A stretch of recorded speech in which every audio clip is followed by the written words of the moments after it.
Hello guys, let's talk about attachment styles. Toxic ka ba sa relasyon nyo? Masyado ka bang clingy, seloso? O baka ikaw yung taong takot sa commitment? Kung oo, well, ang topic na ito ay para sa'yo. Let's analyze our behavior gamit ang attachment theory.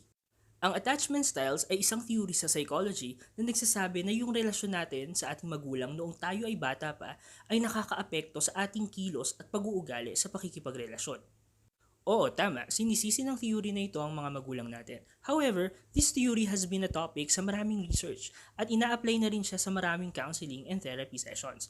Besides, it makes sense na maging aware tayo sa kung anong klase ba ng attachment style ang probably meron tayo so that we can improve ourselves. So ano ba yung apat na attachment styles? Number one is anxious attachment styles. Kapag naibigay consistently ng parents mo yung mga pangangailangan mo noong bata ka pa, pero ini-invalidate naman nila yung nararamdaman mo. For example, hindi ka nila hinahayaan na gawin ng isang bagay dahil pakiramdam nila ay hindi mo ito kaya, then you'll have this attachment style. As adults, sila yung mga taong takot maiwan sa relasyon o takot maging mag-isa. Mababa yung tingin nila sa sarili nila or probably insecure. Lagi silang nagsisik ng assurance or approval sa partner nila. In other words, clingy. Grabe yung pagpapahalaga nila sa relasyon, pero madalas silang mag-alala na baka hindi ganoon ka-invested yung partner nila sa kanila. If hindi nila maramdaman yung pagmamahal or assurance na hinahanap nila, mas lalo silang nagiging demanding or desperate sa pag-ibig. If someone with this type ay nakipaghiwalay sa isang relasyon, they have this tendency na magmakaawang bumalik sa ex nila o maghanap agad ng iba dahil sa takot nilang mag-isa. At kapag nakahanap na ng iba, mabilis agad silang maging clingy dun sa kanilang bago.